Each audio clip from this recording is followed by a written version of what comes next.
মুনাফিককে চেনার জায়গা জোহর নয়, মুনাফিককে চেনার জায়গা আসর নয়, মুনাফিক চেনার জায়গা মাগরিব এশা নয়, মুনাফিক চেনার সময় হলো ফজর। ফজরের জন্য 65টা স্পেশাল ফজিলত আছে। ফজরের শুধুমাত্র 2 রাকাত সুন্নাত নামাজটা আমার আল্লাহর কাছে খায়রুম মিনাদ দুনিয়া ওয়া মা ফিহা। রাকাতাই সালাতুল ফজর, ফজরের 2 রাকাত সুন্নাত আমার আল্লাহর কাছে দুনিয়া এবং দুনিয়ার মাঝে যা কিছু আছে তার চাইতেও বেশি দামি হলো ফজরের 2 রাকাত সুন্নাত নামাজ পড়ে না, নামাজের কোনো খবর নাই।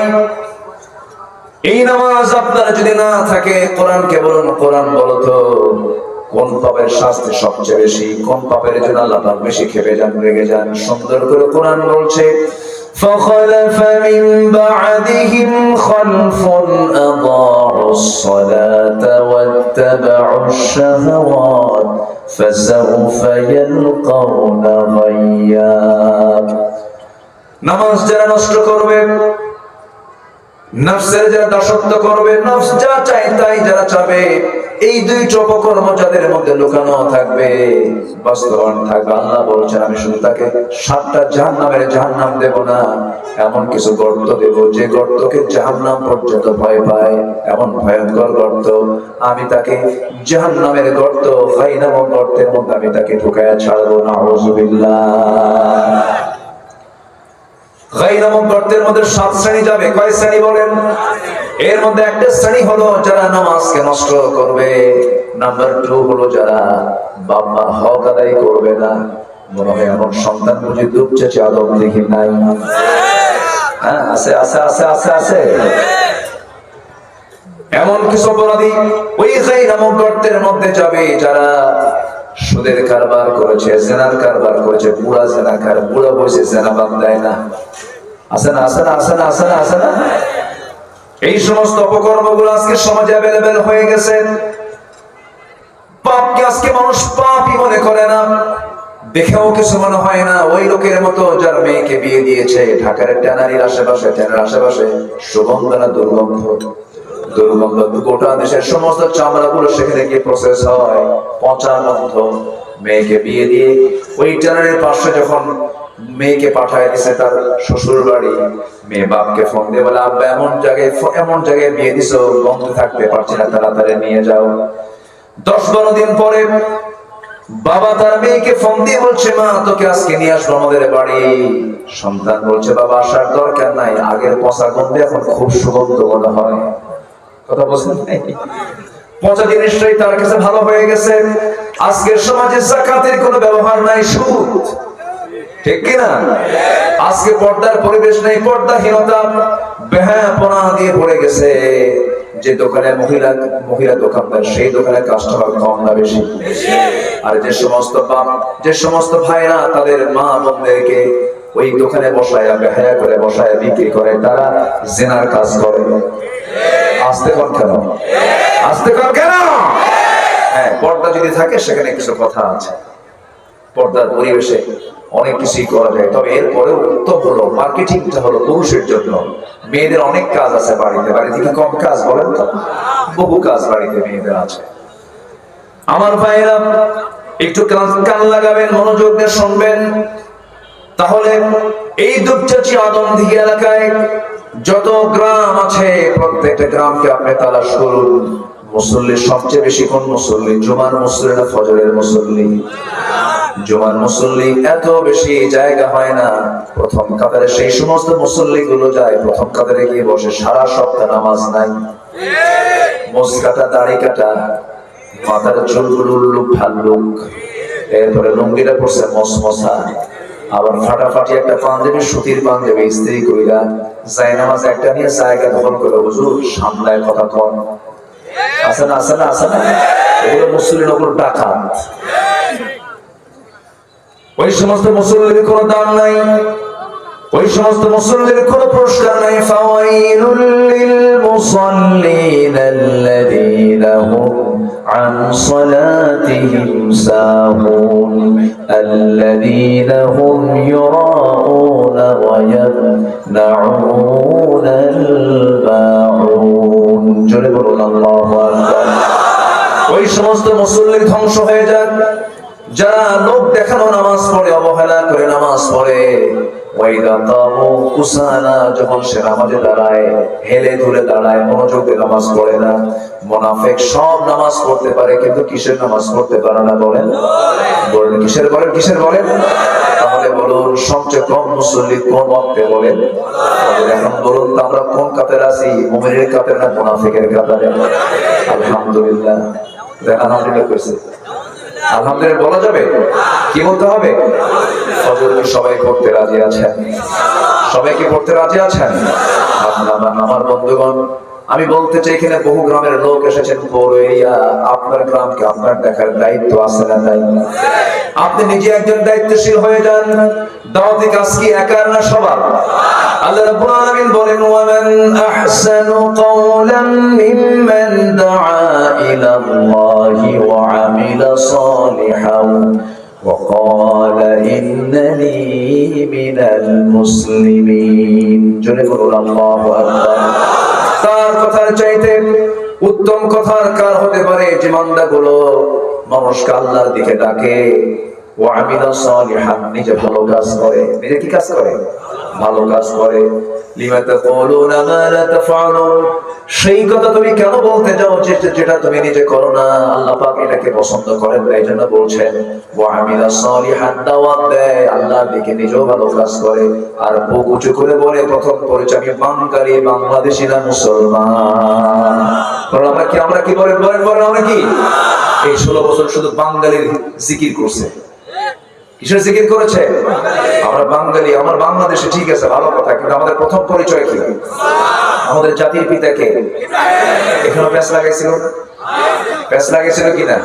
প্যাস ছুটাই দিছে সব, সব প্যাস ছুটাই দিছে। জাতির পিতা হওয়া সস্তা না। বিড়ি খায় জাতির পিতা হওয়া যায় না। বিড়ি খাও দেখছেন? দেখছেন বুকটা টানা? দেখছেন কি টানটা টানছে? হ্যাঁ, চড়ক চড়ক। হ্যাঁ, যে নেতৃত্বে নামাজ নাই, যে নেতৃত্বে আল্লাহর দ্বীন নাই, সে আমার বাপও যদি না হয়, ওই নেতৃত্ব মানি না, জুতা মানি, থুতু মানি।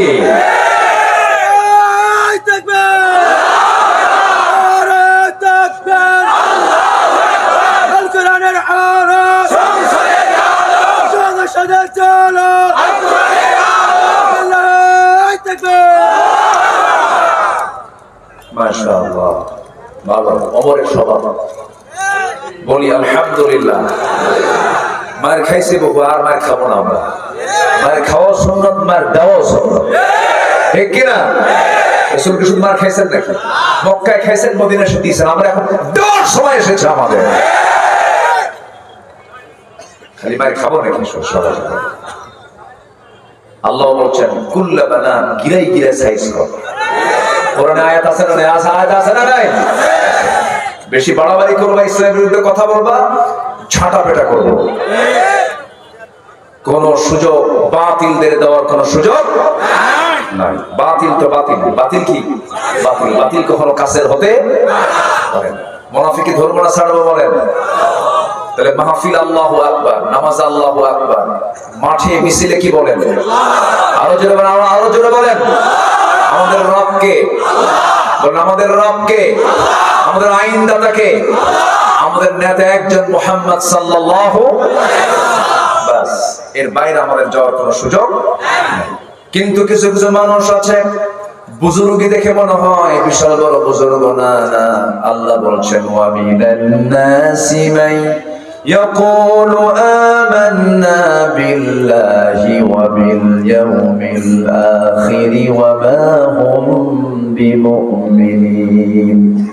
মানুষের ভিতরে কিছু মানুষ আছে যারা বলে ঈমান এনেছে আল্লাহর উপরে, পরকালকে বিশ্বাস করেছে, কিন্তু না না, আল্লাহ বলছেন ওয়া মা হুম বিমুমিনিন, প্রকৃতপক্ষে তারা কখনো মুমিন হতে পারে না।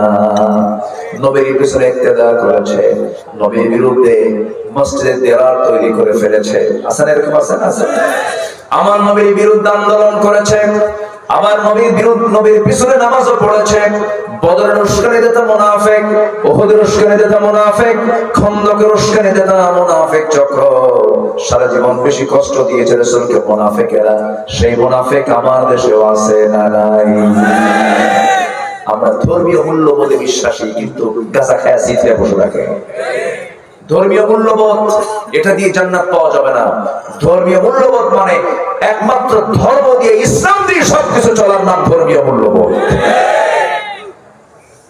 করছেন নাকি আপনারা? আমার বন্ধুগণ, নবীজি সবচেয়ে বেশি পেরেশান হয়েছেন মুনাফিকের দ্বারা। এইজন্য আল্লাহ রাব্বুল আলামিন রাসূলকে স্পেশাল বলে দিলেন, ইয়া আইয়ুহান নাবিয়্যু জাহিদিল কুফফারা ওয়াল মুনাফিকিন ওয়াগলুয আলাইহিম ওয়া মাআওয়াহুম জাহান্নাম ওয়া বি'সাল মাসীর। জোরে বলুন আল্লাহু আকবার। হে নবী, আপনি জিহাদ ঘোষণা করুন, সংগ্রাম ঘোষণা করে দিন কাফেরদের বিরুদ্ধে, মুনাফিকদের বিরুদ্ধে। মুনাফিক কোনো কাফের নয়, মুনাফিক কোনো মুশরিক নয়। মুনাফিক এক শ্রেণীর মুসলিম নামধারী যারা কালেমাও পড়ে, নামাজও পড়ে, রোজাও রাখে, কপালও কালো চিহ্ন, কিন্তু চরিত্র হলো মুনাফিক। আছে না নাই? আছে না নাই? সব নামাজ পড়বে কিন্তু কি নামাজ পড়তে পারবে না? ফজর। আমি প্রত্যেক গ্রাম থেকে যারা এসেছেন সবাইকে বলবো, গ্রামের ভিতরে ফজর নামাজ বাস্তবায়ন কমিটি করবেন। যুবকরা তোমরা করবা। যুবকরা তোমরা এগিয়ে আসলে পরে দেশ এগিয়ে যাবে। যেমন এগিয়ে এসেছো, একদম দুপুরবেলা গিয়ে কোনো ধরনের লাঞ্চ করছো, মুরগির রান খাইছো, ঠিক কিনা বলে? যুবকরা তোমরাই পারবা সবকিছু চেঞ্জ করে দিতে। যুবকরা পৃথিবীকে গড়তে পারবে, পৃথিবীকে ভাঙতে পারবে। যুবকরা কোরআনটা বুকে নাও, নামাজটা লালন করো, গ্রাম কমিটি তৈরি করো, নামাজ কমিটি তৈরি করো, ফজর নামাজ বাস্তবায়ন কমিটি, গ্রামের তালিকা করো কোন বাড়িতে কোন পুরুষের জন্য নামাজ ফরজ। একদিন, দুদিন, 3 দিন, 4 দিন, 5 দিন, 7 দিন, 10 দিন দাওয়াত দিবা, সুন্দর করে বুঝাবা, কখনো ধমক দিবা না। উদউ ইলা সাবিলি রাব্বিকা বিল হিকমা। হিকমতের প্রজ্ঞার জ্ঞান যার নাই, সে দাওয়াত দিতে ব্যর্থ হয়ে যাবে। ধমক দিয়ে দাওয়াত হবে না। দাওয়াতের জন্য দাওয়াত আগে দরকার না, ধৈর্য আগে দরকার। বলেন কি আগে দরকার? একজন নবীর মধ্যে খুব রাগ ছিল, সেই নবীর নাম কি বলেন? আল্লাহ পাক তাকে ততদিন পর্যন্ত নবুয়ত দেন না যতদিন না তার ধৈর্য না কমেছিল। খুব রাগ, পোকা মারলে বালুদের মতো জ্বলে। কোন নবী বলেন? কোন নবী? থাপ্পড় মারলে মানুষ মরে। একদিন 2 বছর বয়সে মুসা ফেরাউনকে থাপ্পড় মেরেছিলেন। 2 বছর বাচ্চা থাপ্পড় খেয়ে সিটে পড়ে বলে, ও আসিয়া, এটাই হবে আল্লাহর পয়গম্বর মুসা। কেন? ও থাপ্পড় ওইটি বলে দেয় এটা আল্লাহর নবী হবে। আসিয়া বলছেন, স্বামী আমার এত ভয় করেন কেন? আপনি তো রব। বলতেছেন না, টের পাইছে 2 বছর বাচ্চার যে থাপ্পড় খাইলাম, এটা মনে হয় না 2 বছর বাচ্চা, ওকে মেরে ফেলে দেব। আসিয়া বলছেন, স্বামী আমার, আপনি যদি 2 বছর বাচ্চার থাপ্পড় খায় শীত হয়ে পড়েন, এই কারণে যদি মেরে ফেলেন, জনগণ যখন জানবে আপনার সম্মানটা কোথায় যাবে? কে? তাই তো আসিয়া কাউকে কইও না, ও থাকুক, আল্লাহকে ঠিক আছে বাসুক। যেরকম সুবহানাল্লাহ। অসম্ভবকে সম্ভব করেন কে? কে করেন? কে করেন? কে করেন? শত্রুকে ঘরে লালন করেন কে? ফেরাউনের শত্রু হলো মূসা, কিন্তু সেই মূসাকে ফেরাউনের ঘরে ধীরে ধীরে বড় করলেন। আমার বন্ধুগণ, ধীরে ধীরে বড় হতে লাগলেন, কিন্তু থাপ্পড় মারা যার স্বভাব, অভ্যাস, মাঝে মাঝে তো প্র্যাকটিস হয়েই থাকে। একটু বড় হয়েছে, এক যুবক বেয়াদবি করে বারবার, প্রচন্ড রাগ উঠে গেছে, রাগের ঠেলায় হাত আগায় দিয়েছে, মারছে থাপ্পড়। কিছু কিছু লোকের হাত আগে চলে না, মারছে থাপ্পড়। থাপ্পড় মারার সঙ্গে সঙ্গে মরে গেছে। এবার সঙ্গে সঙ্গে মুসা বলছেন, আরে কি কাণ্ড হয়ে গেল? আমি ওকে শাসন করার জন্য থাপ্পড় মারলাম, তুই ঠিক হয়ে যা, কিন্তু মরে গেছে। আমি তো মারার নিয়তে মারি নাই, মেরে ফেলার জন্য মারি নাই। আল্লাহ, মারার কেসের আসামি আমি নই, তুমি আল্লাহ, তুমি মারছো। আল্লাহু আকবার। মুসা, তোমার থাকা যাবে না, দেশ ছাড়ো, হিজরত করো। ইব্রাহিম আলাইহিস সালাম হিজরত করেছেন, মুসা আলাইহিস সালাম হিজরত করেছেন, আমার নবী মুহাম্মদ সাল্লাল্লাহু তিনিও হিজরত করেছেন। আল্লাহর পয়গম্বররা আরামে দিন যাপন করতে পারেন না। আশাদুন নাসি বালাউল আম্বিয়া ফাল আমসাল সুম্মাল আমসাল। প্রত্যেক মানুষের মধ্যে সবচেয়ে বেশি বালা মুসিবতের সম্মুখীন হয়েছে আল্লাহর নবীরা।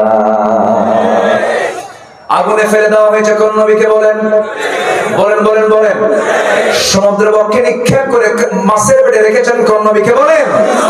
এত মুসিবত এসেছে তারপরও তারা বলেছেন আল্লাযীনা ইযা আসাবাতহুম মুসিবাতুন ক্বালু ইন্না লিল্লাহি ওয়া ইন্না ইলাইহি রাজিউন। জোরে বলুন আল্লাহু আকবার। যত মুসিবত যত বাধা এসেছে সব জায়গায় তারা আল্লাহর উপরে তাওয়াক্কুল করেছেন, আল্লাহর উপরে ভরসা করেছেন। মুসা আলাইহিস সালাম থাপ্পড় মারলেন, থাপ্পড় মারার সঙ্গে সঙ্গে মরে গেছে, হিজরত করতে বাধ্য হলেন। আল্লাহ বলেছেন যাও, দেশ ছাড়, তোমাকে মেরে ফেলবে, তোমাকে বাঁচাবে না। চলে গেলেন যেদিকে চোখ চলে যায়। চলতে চলতে মাদিয়ান নামক এলাকায় চলে গেছেন। কূপের ধারে দাঁড়িয়েছেন, প্রচন্ড ক্ষুধা। কূপের ভিতর থেকে পানি তুললেন, পান করলেন, জীবনের শক্তি ফিরে পেলেন। সামনের দিকে তাকায় দেখেন সামনে দুটো মহিলা সামনে বালতি নিয়ে দাঁড়ায় আছে। মা ফি মুশকিলা, কি প্রবলেম তোমাদের এখানে দাঁড়ায় আছো কেন? কূপ থেকে পানি নেব, নিয়ে যাও। পারবো না, ঢাকনা টান দিতে বহু পুরুষ লাগবে, শক্তি নেই আমাদের, আমরা নারী মানুষ, মহিলা মানুষ।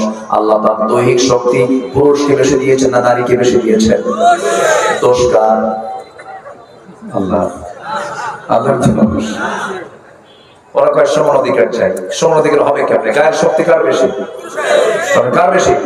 সমান সমান হলে সংসার হতো? বলেন, সমান সমান হলে সংসার হতো? তুইও যা আমিও তাই, তুইও যা আমিও তাই। সমান সমান হবে না তো কখনো, খালি ঘুষা ঘুষি হবে, খালি ঘুষা ঘুষি। আমার বন্ধুগণ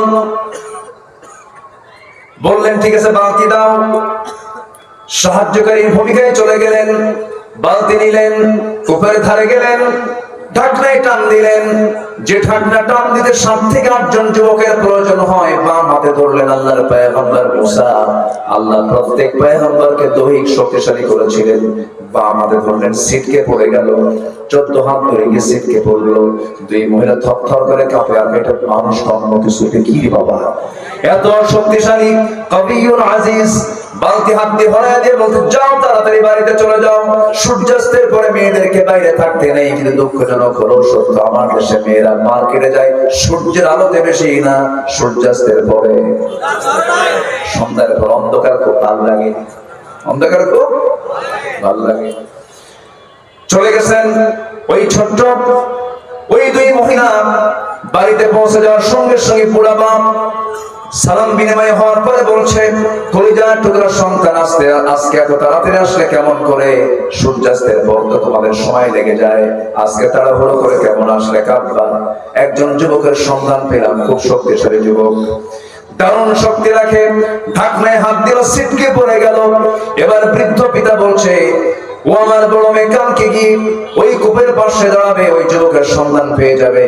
আমার পক্ষ থেকে সালাম জানায় বলবে আবুনা শাইখুন কাবীর, আমাদের বাপ বড় বুড়া মানুষ। সালাম জানিয়ে বলবে আমি তাকে দাওয়াত দিলাম, সে যেন আমার বাড়িতে আসে। এই কথা বলে মেয়েকে পরের দিন পাঠায়া দিয়েছেন, চলে গেছে। যুবকের সঙ্গে দেখা হলো, সালাম বিনিময় হওয়ার পরে বলছে, আপনাকে আমার আব্বা দাওয়াত দিয়েছেন, আপনি যাবেন নাকি? মনে মনে চিন্তা করলেন, এই এলাকায় একটা মানুষ আমাকে চিনে না, এমনিতে বেকায় দিয়ে চলে আসছি, কেউ তো চেনে না, চিনলে তো ভালোই হয়, পরিচয় করে ভালোই হয়, ঠিক আছে যাবো। কিন্তু মহিলা, আমি যাবো কেমনে? বাড়ি ঘর তো চিনি না। বাড়ি ঘর চিনেন না তো কি হয়েছে? কোনো সমস্যা নাই, আমি আপনাকে নিয়ে যাব। আমি সামনে সামনে চলবো, আপনি আমার পিছে পিছে চলবেন। আমি ডানে যাবো, আপনি ডানে যাবেন, আমি বামে যাবো, আপনি বামে যাবেন, কোনো সমস্যা নাই। এবার মুসা বলছেন, মহিলা তুমি আমার চেনো নাই, আমি সেই পুরুষ না, আমি তোমার পিছে পিছে থাকবো, আর তুমি নারী আমার সামনে সামনে থাকবে। নেতৃত্বের জন্য নারী নয়, আমি পুরুষ সামনে সামনে থাকবো। কারণ আমি যদি তোমার পিছনে থাকি, আমার চোখের গুনাহ হয়ে যাবে, তুমি নারী মানুষ, আমার চোখের জেনা হয়ে যাবে। আমি চাই না আমার চোখের জেনা হোক। আমি সামনে থাকবো, তুমি আমার পিছে পিছে থাকবে। শুধু 2টা শব্দ বলবা, অতিরিক্ত কোনো কথা বলা যাবে না। পুরুষের সঙ্গে শুধু 2টা শব্দ বলবা।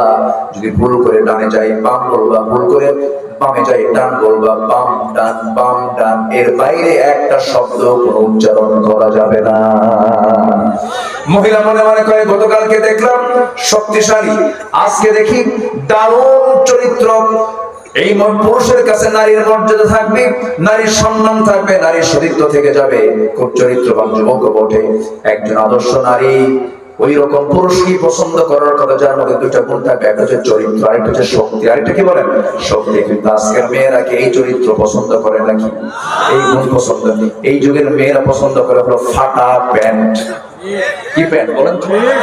দুই হাঁটুর প্যান্ট কি ফাটা, দুই হাঁটুতে প্যান্ট কি ফাটা।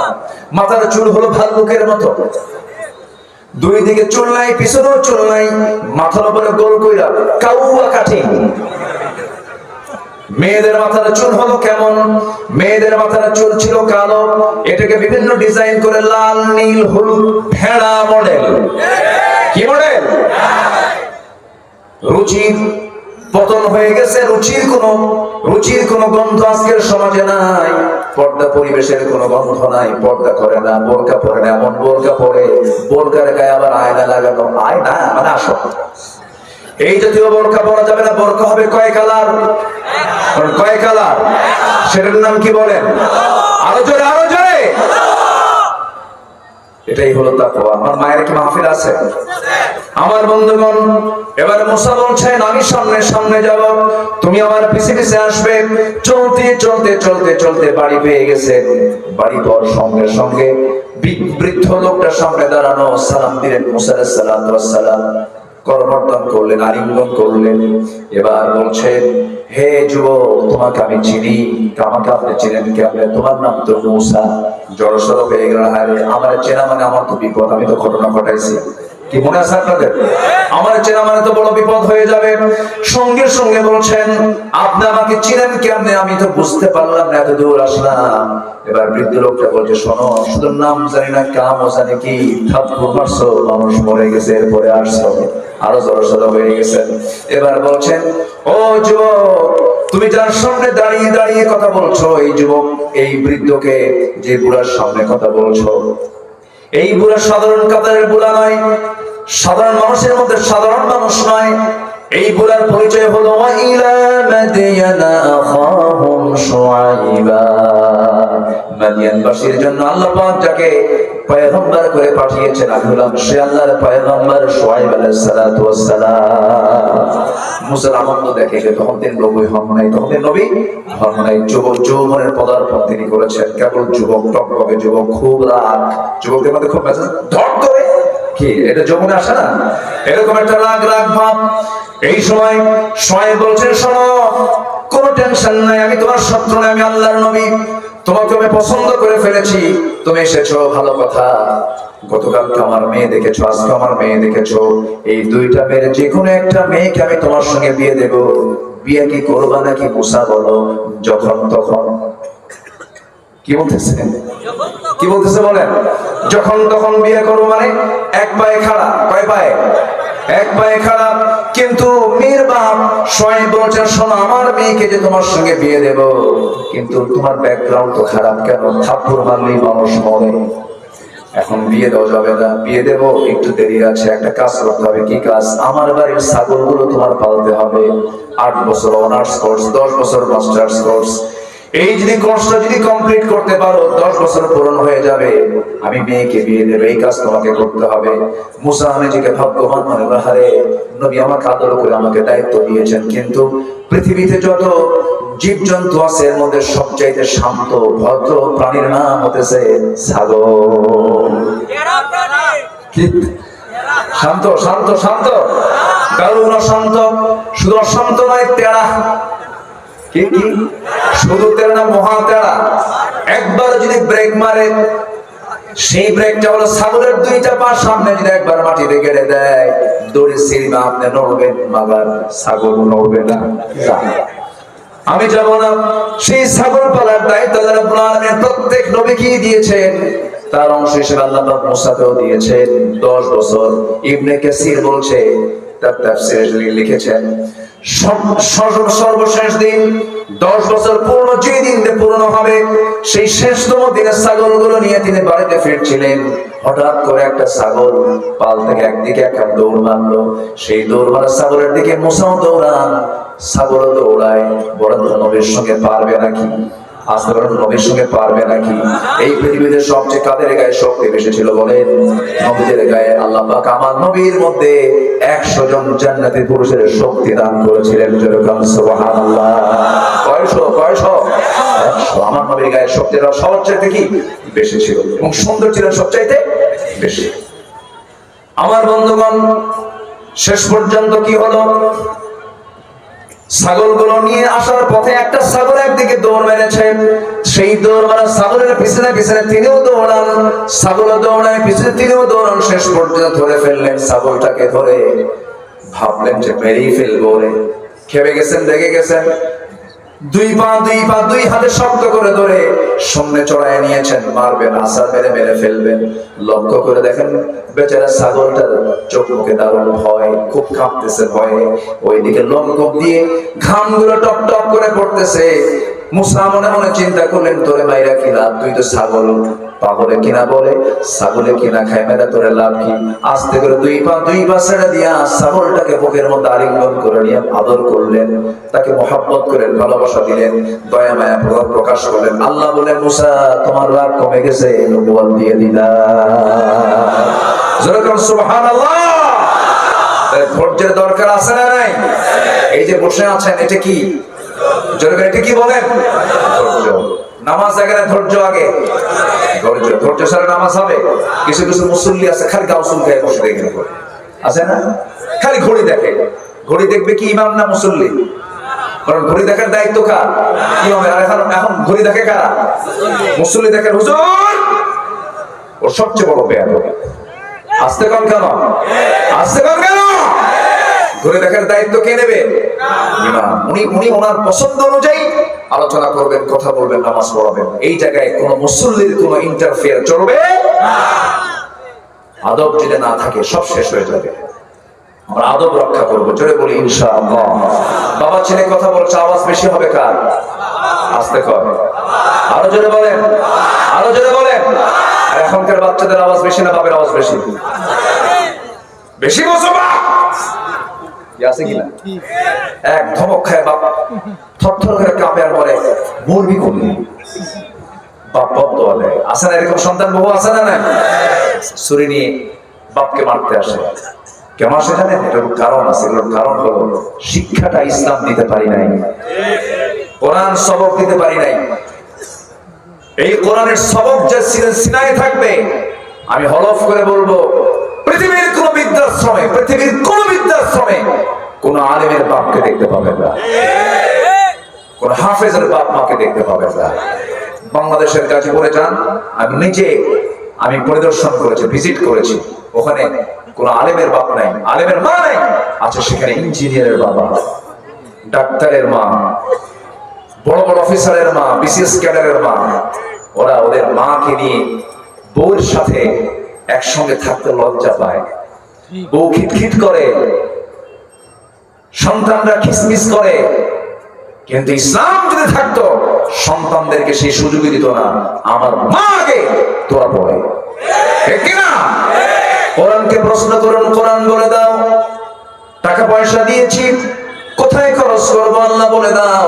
এক নাম্বার খরচের খাতটা কি? ইয়াসআলুনাকা মাযা ইউনফিকুন কুল মা আনফাকতুম মিন খায়রিন ফালিল ওয়ালিদাইনি ওয়াল আকরাবিন। জোরে বলুন আল্লাহু আকবার। খরচ করবে কোথায়?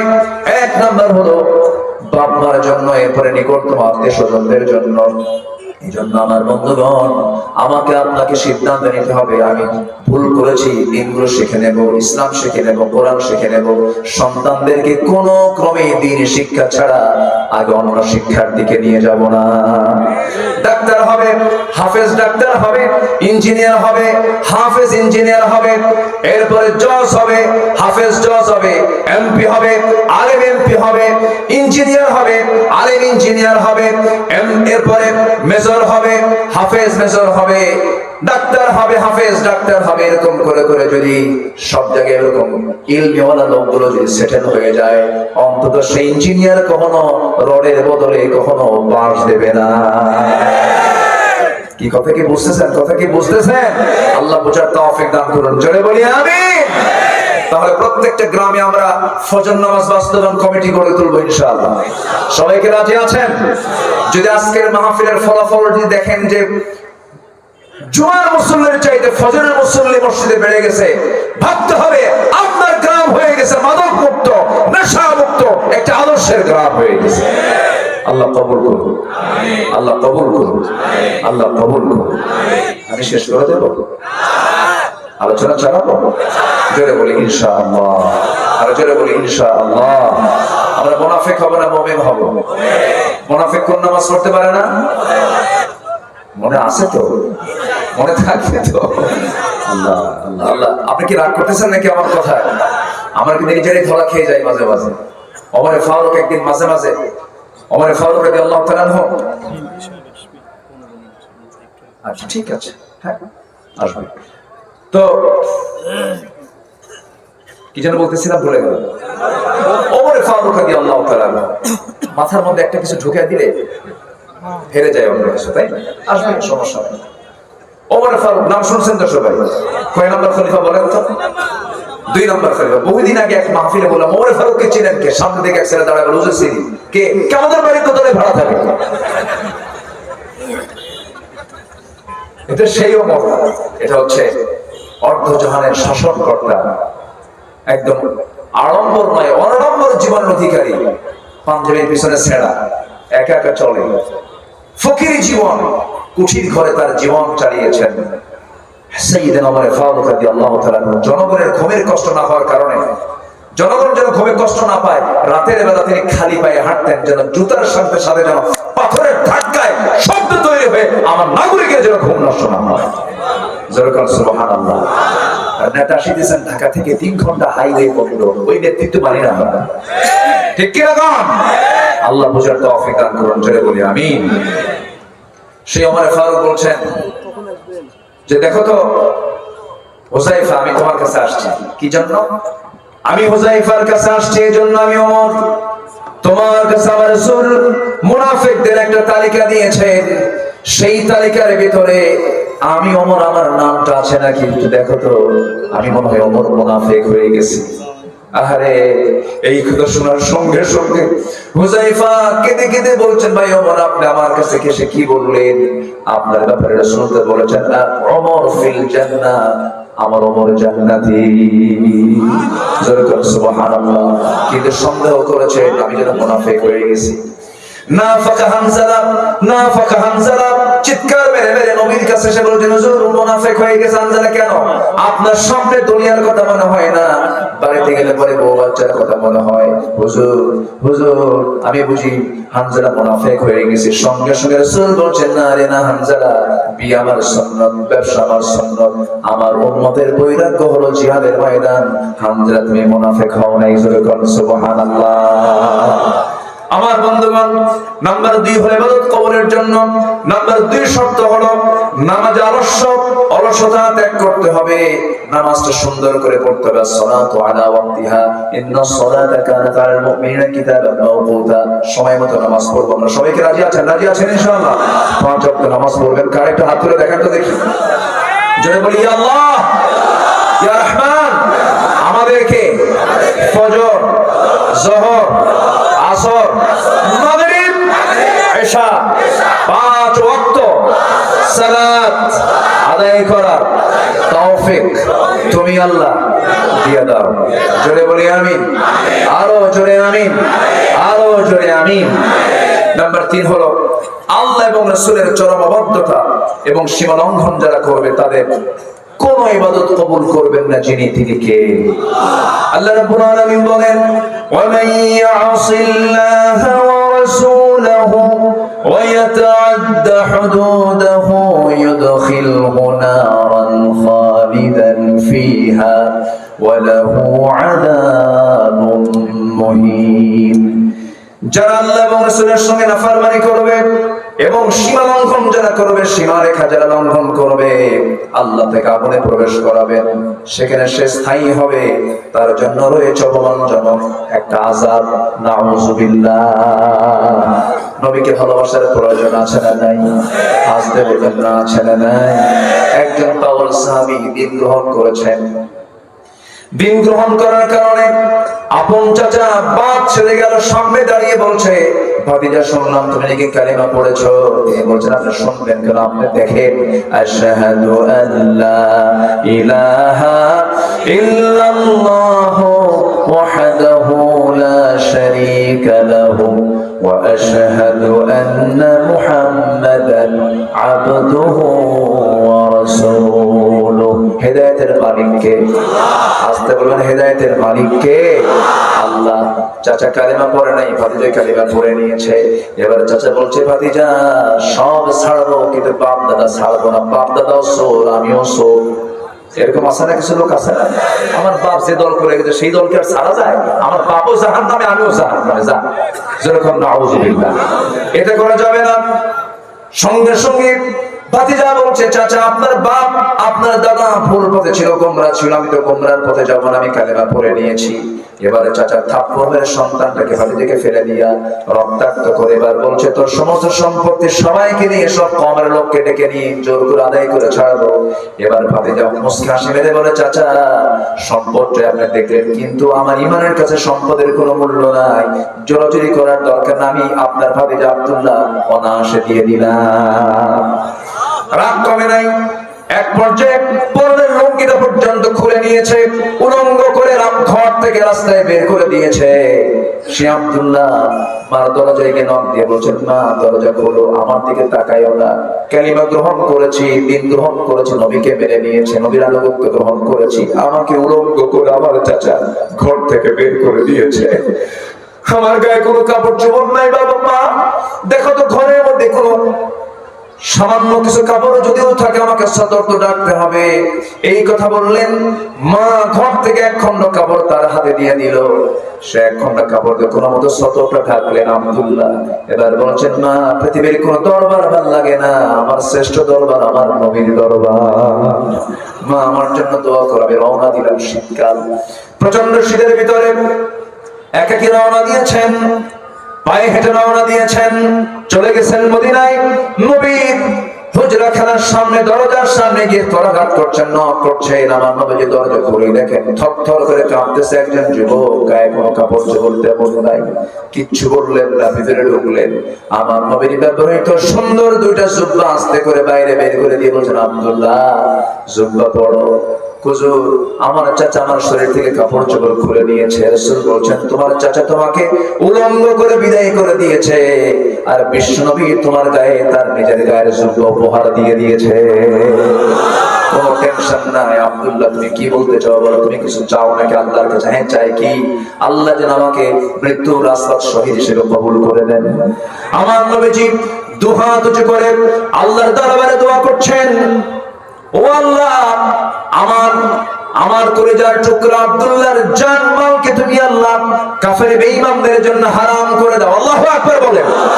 এই দোয়াটা যখন করলেন সঙ্গে সঙ্গে আব্দুল্লাহর মন খারাপ হয়ে গেল। আব্দুল্লাহ বলে ফেললেন, ইয়া রাসূলুল্লাহ আমি চাইলাম কি, আপনি করলেনটা কি?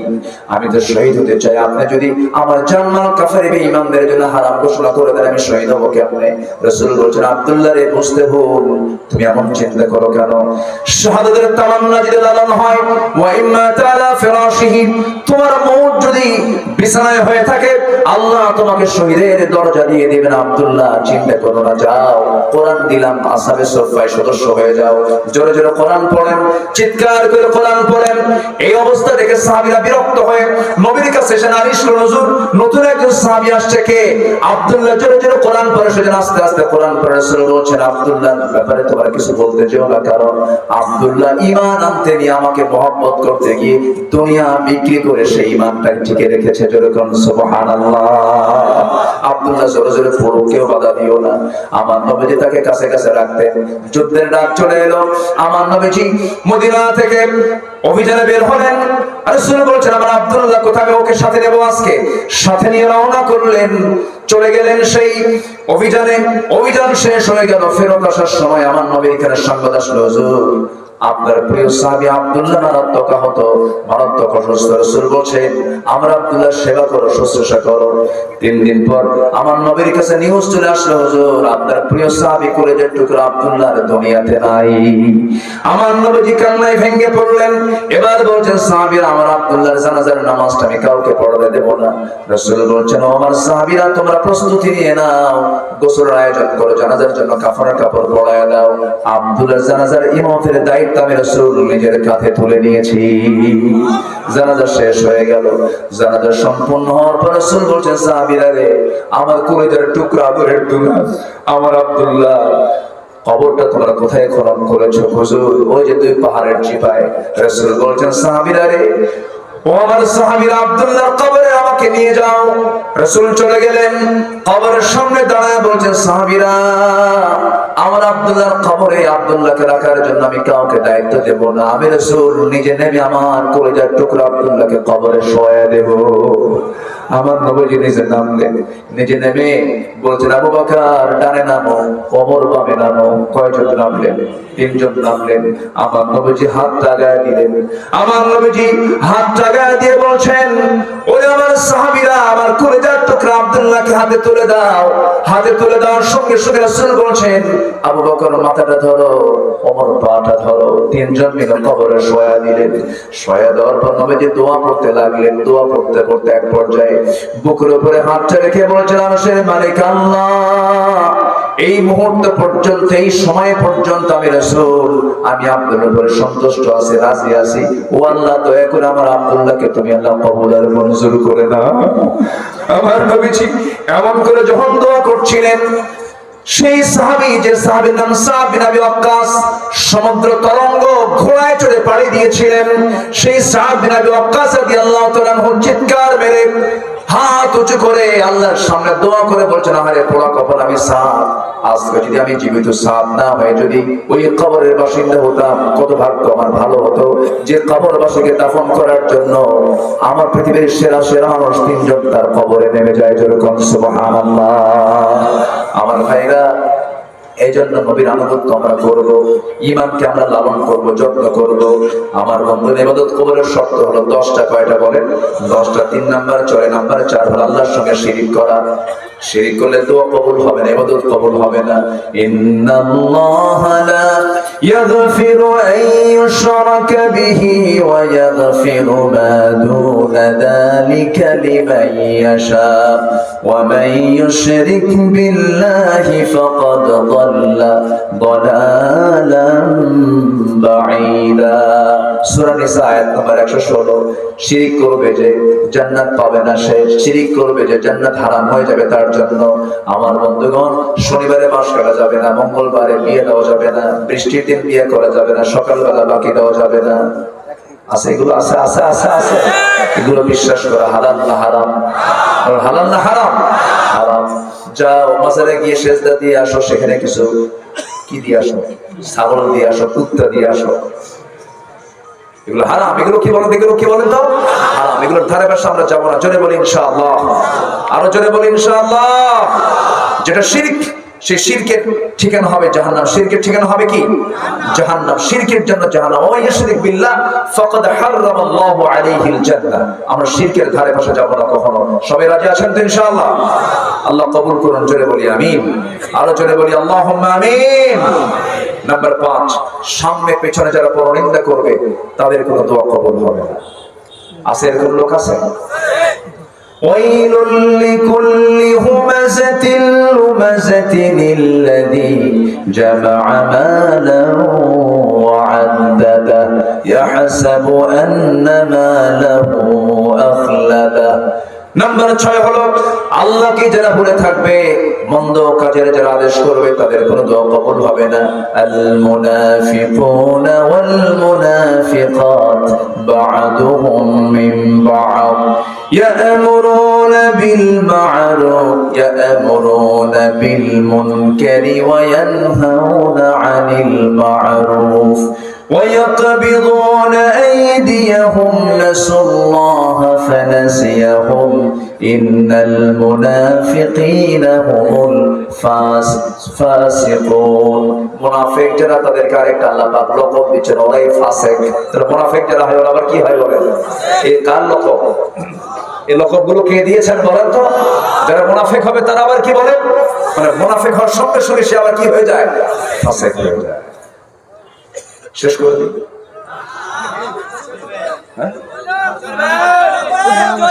চালাবো আলোচনা? চলো হুজুর বলো।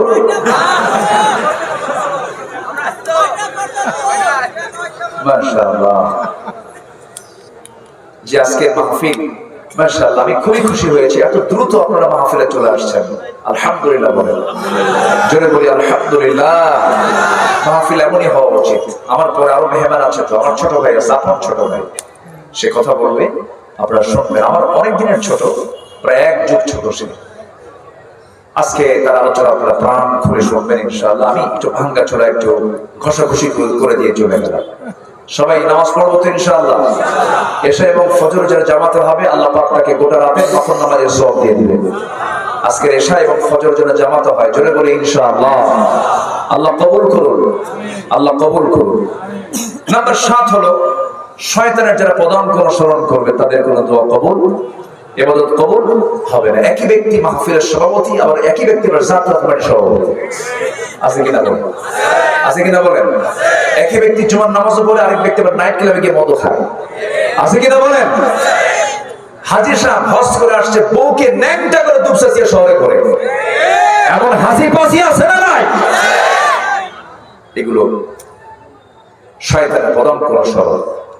ওরা আল্লাহকে খুশি করতে চায়, শয়তানের যেন বেজার না হয়। যেরকম নাউযুবিল্লাহ।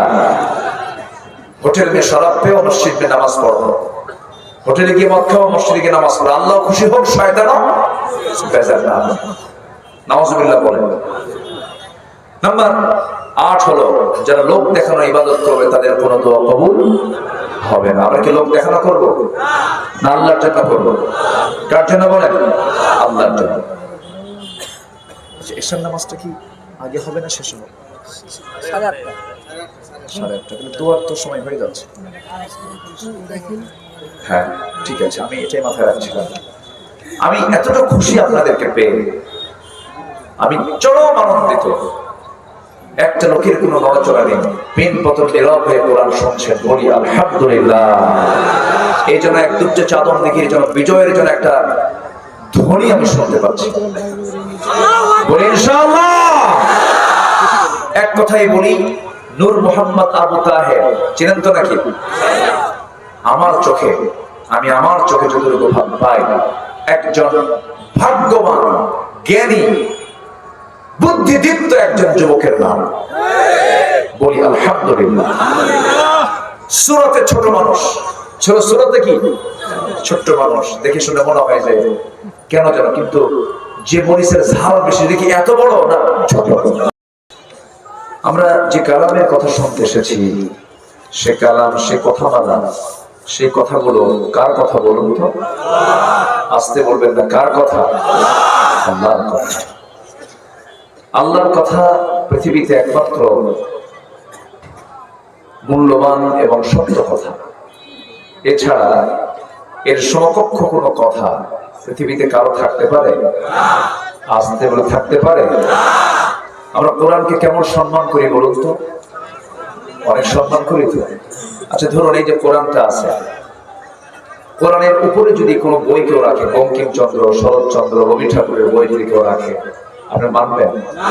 কেন বলবেন না? সব বইয়ের উপরে, সব কিতাবের উপরে কোন কিতাব থাকবে? কোরআন থাকবে। কোরআনকে আপনি সম্মান করেন, এই জন্য আপনি বলে ফেলবেন না এর উপরে আর কোন কিতাব রাখা যাবে। এটা একটা কমন সেন্স, আমরা এটা বলে ফেলি। কোরআন তো কোরআন, কিন্তু সেই কোরআন আমরা যখন সমাজের দিকে তাকাই, তখন কোরআনটা উপরে আছে আর দুনিয়ার আইনটা উপরে আছে। বলেন কিসের আইনটা উপরে আছে? দুনিয়ার আইনটা উপরে আছে। তাহলে বাহ্যিকভাবে এই কাগজের কোরআন, আমরা এর উপরে কোন কিতাব আমরা যেমন বরদাস্ত করতে পারি না, যিনি ইমানদার হবেন তিনিও কোরআনের উপরে আরেকটা আইনকেও উপরে চাপিয়ে দিবে, এটাও ইমানদার বিশ্বাস করতে পারে না, সহ্য করতে পারে না। হয়তো বলবেন যে হুজুর আপনি শুরুতেই করলেন এমন করে, লক্ষণ কি আপনার? হয়তো প্রশ্ন আসতে পারে। লক্ষণ কিছু না, সব তো দেখলাম, আমরা সব দেখা শেষ করেছি। এই জাতি এখন বিরক্ত, মিথ্যা কথা শুনতে শুনতে আর জাতি মিথ্যুকদেরকে আর সহ্য করতে পারছে না। সব দেখা শেষ করেছি। যারা চলে গেছেন দেশ থেকে, আজকে তো রায় দিছে না? আচ্ছা, রায় তো হয়েছে। অ্যাডভোকেট তাজুল ইসলাম একসঙ্গে মক্কা মদিনা সফর করেছি বহু আগে। সাহসী একজন মানুষ, অনেক সাহসিকতার তিনি পরিচয় দিয়েছেন। সাবেক প্রধানমন্ত্রী তিনি বলেছেন এটা ক্যাঙ্গারু কোর্ট, কিন্তু এই কোর্ট ট্রাইব্যুনাল গঠন করেছে কে বলেন? যে গর্ত খনন করবে সে গর্তে পড়বে। এটাই অস্বাভাবিক না স্বাভাবিক? স্বাভাবিক। ৭১ সালে সেই যদি ইতিহাসকে টেনে ৪০-৫০ বছর পরে এসে যদি এত কিছু করতে পারেন, আমরা পারি নাই। আমাদের সন্তানকে পাখির বাচ্চার মতো গুলি করে হত্যা করেছে জুলাই আন্দোলনে। তাহলে সেটার বিচার কি হওয়া দরকার নেই? শুধু বাপের বিচার দেখবেন? শুধু বাপের বিচার হবে? সন্তানদের বিচার হওয়ার দরকার আছে না নয়? সম্মানিত ভাইয়েরা, অপরাধী যেই হোক না কেন, আইন তার নিজস্ব গতিতেই চলতে হবে। আল্লাহ তুমি বাংলার জমিনকে দ্বীনের জন্য কবুল করো। কোরআনের উপরে যেমন আমরা কোনো বইকে রাখতে দেই না, সম্মানের জন্য আমরা কোরআনের আইনের উপর আর কোন আইনকে আমরা দেখতে চাইও না।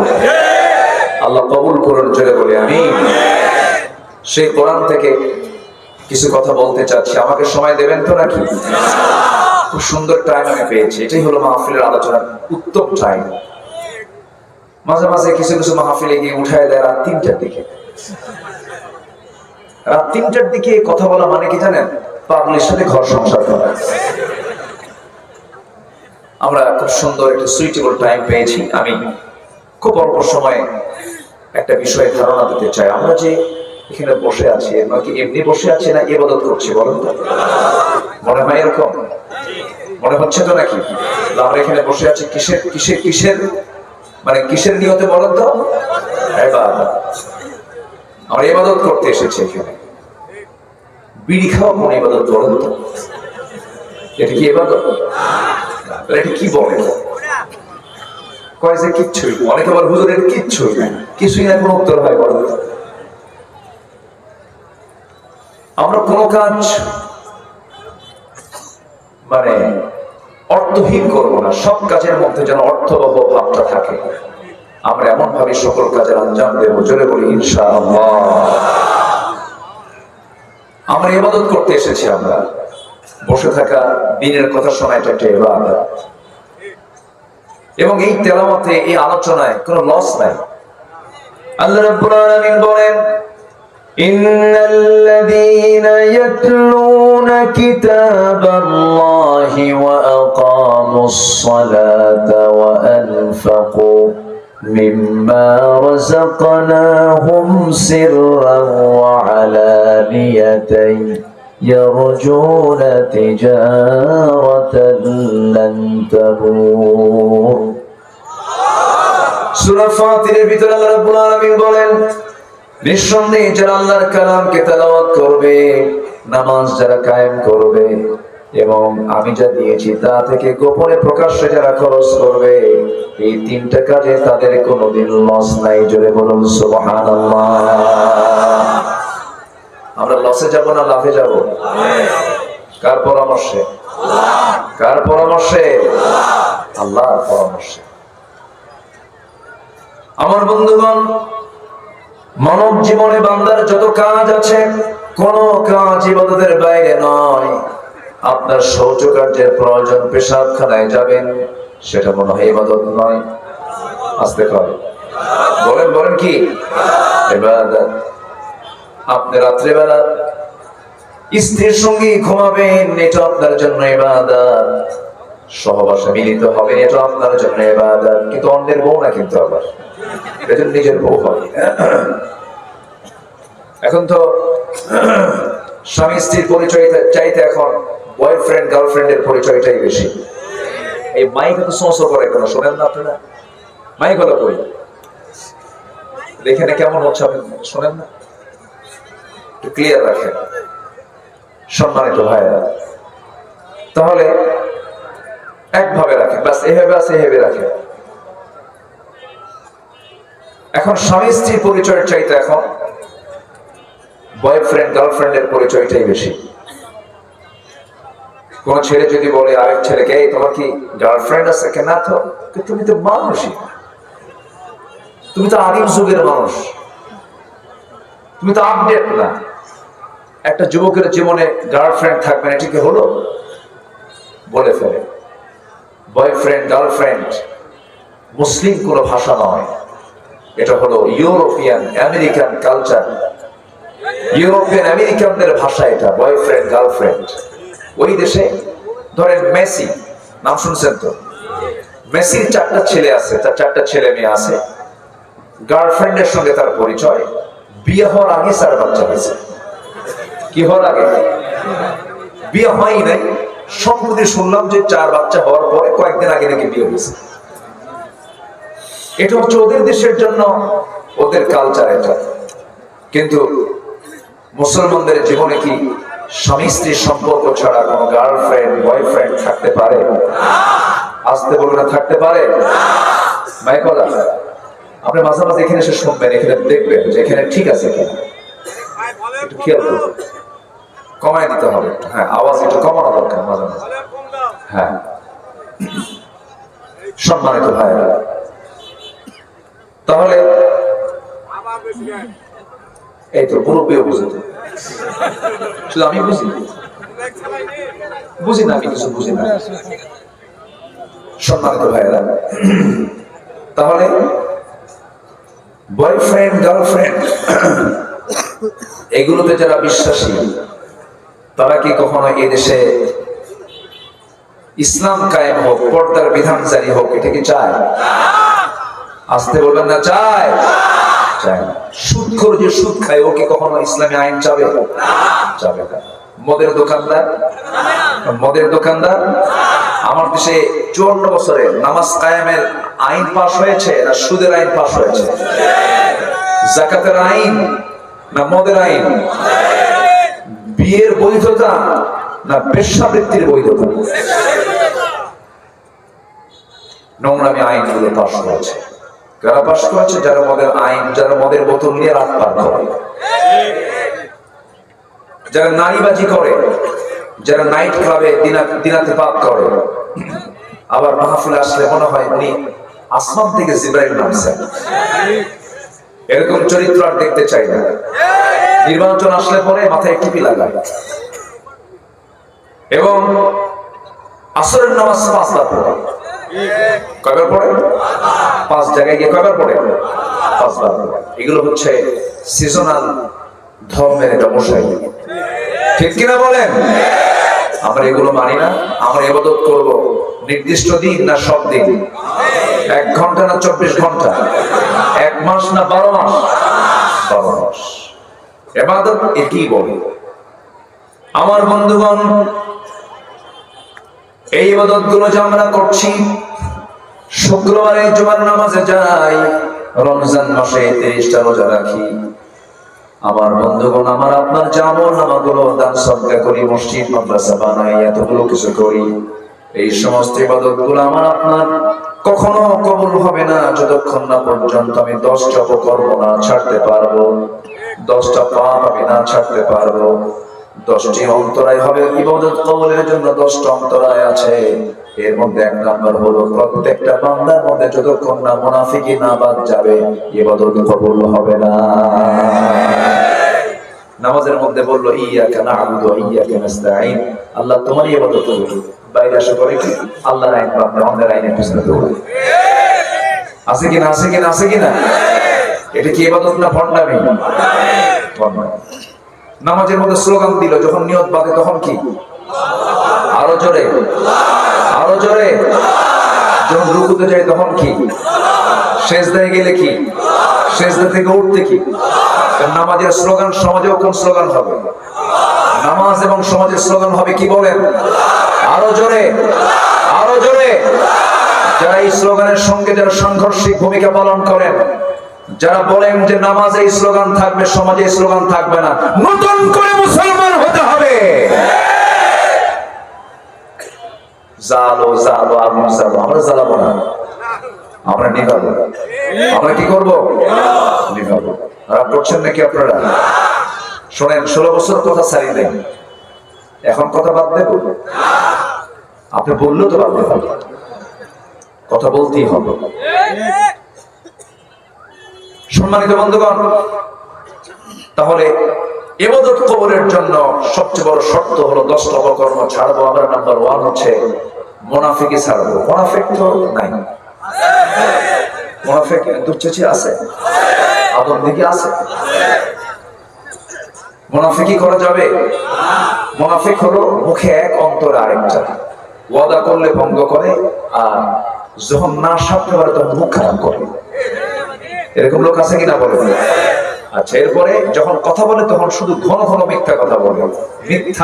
মিথ্যা কথার তালিকায় দেশে সবার আগে কারা? মুনাফিক তো ঠিকই আছে। কোন শ্রেণী, কোন কোন ধরনের লোকগুলো সবচেয়ে বেশি মিথ্যা কথা বলে? বলে দেখছেন নেতারা বলে কি করে? নেতারা মিথ্যা কথা বলে বলে বলে বলে বলে বলে বলে বিগত প্রধানমন্ত্রী বললেন আমরা ক্ষমতায় আসলে পরে মদিনার সনদে দেশ চালাবো। দেখছেন কি মিথ্যা কথা বলে। দল হলো ইসলামী, আর বললো যে ক্ষমতায় গেলে পরে আমরা কি কিসের সনদে চালাবো? মদিনার সনদে চালাবো। মদিনার সনদে চালাই নাই তো, মোদির সনদে দেশ চালাইছে। এখন বসে আছে কার দেশে? হ্যাঁ, দেখছেন কি সুন্দর কথা বলেছিল। মামাবাড়ি দিল্লি শব্দটা এসেছে আল্লামা সাইদির মুখ থেকে 25 বছর আগে, 25 বছর। আর সেটা আল্লাহ পাক বাস্তবে রূপ দিলেন হলো 2024-এ এসে। উনি বলেছিলেন গাছের গোড়ায় নাড়া দেব, মামাবাড়ি দিল্লি গিয়ে পড়বা। রাজস্থান ছিল, চেন্নাই ছিল, হায়দ্রাবাদ ছিল, কলকাতা ছিল, আসামের গুয়াহাটি ছিল, ত্রিপুরার আগরতলা ছিল, নেপাল ছিল, ভুটান ছিল, শ্রীলঙ্কা ছিল, মায়ানমারের ইয়াঙ্গুন ছিল, বোনের বাড়ি লন্ডন ছিল, বিয়ে বাড়ি আমেরিকা ছিল, কোথাও পড়লো না, সোজা গিয়ে মামাবাড়ি। সম্মানিত ভাইরা, সম্মানিত বন্ধুগণ, আমার বিশ্বাস স্টুডিয়াম ট্রুবল বাংলার জমিন আল্লাহর দিন কায়েম হবেই হবে। জোরে বলে ইনশাআল্লাহ, আরো জোরে বলে ইনশাআল্লাহ।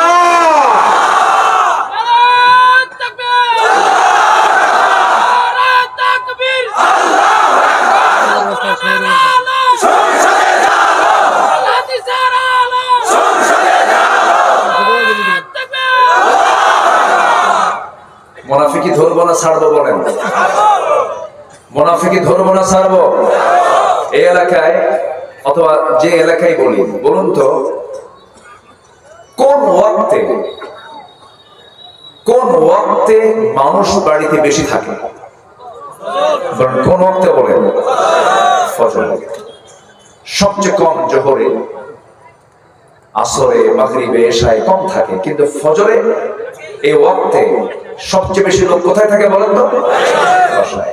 সবচেয়ে কম মুসল্লি কোন ওয়াক্তে? ফজর। তো বাড়িতে থেকে কি করে?